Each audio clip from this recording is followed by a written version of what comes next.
Malakpet CPI నేత చందు రాథోడ్ హత్య కేసులో విచారణ కొనసాగుతోంది. పలు కోణాల్లో దర్యాప్తు చేస్తున్నారు పోలీసులు. మరి ముఖ్యంగా వివాహేతర సంబంధం కోణంలో కూడా పోలీసుల దర్యాప్తు జరుగుతోంది. ఇప్పటికే కాల్పులు జరిగిన వ్యక్తులను గుర్తించారు పోలీసులు. కాల్పులు జరిపింది రాజేష్, సుధాకర్, శివ, భాషాగా గుర్తించారు పోలీసులు. మరో నలుగురి కోసం పోలీసుల గాలింపు కొనసాగుతోంది. అయితే ఈ ఘటనకి ఆ నలుగురు కూడా సహకరించినట్టుగా పోలీసులు ఇక్కడ అనుమానాన్ని వ్యక్తం చేయడం జరుగుతోంది.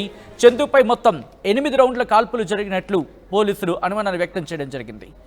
దాంతోపాటు పోస్ట్ మార్టంలో చందు శరీరం నుంచి 5 బుల్లెట్లు స్వాధీనం చేసుకున్నారు.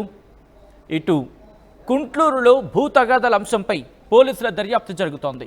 కొద్ది రోజులుగా చందు, రాజేష్ మధ్య విభేదాలు ఉన్నాయంటూ కూడా ఇటు చందు భార్య ఆ కంప్లైంట్లో పేర్కొనడం జరిగింది. ఆ కంప్లైంట్లో ఆమె పేర్కొనొచ్చారు.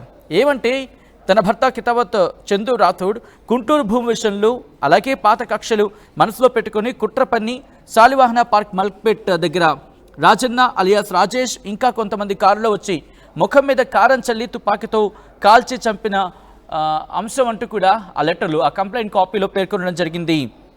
ఇటు ఆయన భార్య చందు రాథోడ్ భార్య నారీబాయ్ ఆమె కంప్లైంట్ కాపీలో మెన్షన్ చేయడం జరిగింది. అనేక అంశాలను ప్రస్తావించడం జరిగింది. మరి ముఖ్యంగా Rajanna alias Rajesh CPI ML పార్టీలో ఉంటూ నా భర్తకు దగ్గరైనాడు. గత 4 సంవత్సరాల నుంచి 2022 మార్చి నెలలో నా భర్తను సుధాకర్, రాయుడు, మున్నా భానుచంద్ర మర్డర్ కేసులో ఇరికించారు అంటూ కూడా ఈ కంప్లైంట్ కాపీలో మెన్షన్ చేయడం జరిగింది. Well, this word is mentioned in the complaint copy, so I'm just mentioning it. ఈ కథనం, this is the disturbing content, viewer description is advice. ఈ కథనం మిమ్మల్ని కాస్త కలవరపరచవచ్చు.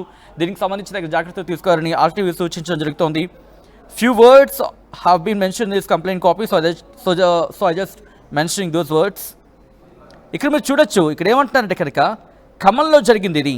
భానుచందర్ మృతి కేసులో ఇరికించడం జరిగింది చందు రాథోడ్ని. ఇది ఖమ్మంలో జరిగిన ఘటన. 2022 డిసెంబర్ 5 నవంబర్ నెలలో రాజన్ అలియాస్ రాజేష్ నా భర్త దగ్గరికి వచ్చి గుంటూరులో 100 ఎకరాల గుడిసెలు ఇప్పించే విషయంలో నేను సిపిఐ ఎంఎల్ పార్టీ కనుక నన్ను పార్టీ రానివ్వదు, నీవు సిపిఐ పార్టీలో ఉన్నావు కనుక నేను అందరూ నమ్ముతారు, నా జనాలు 1000 మందితో గుడిసెలు నువ్వు దగ్గరుండి ఇప్పించాలి అని ఇప్పించినారు అంటూ కూడా కంప్లైంట్ కాపీలో మెన్షన్ చేయడం జరిగింది.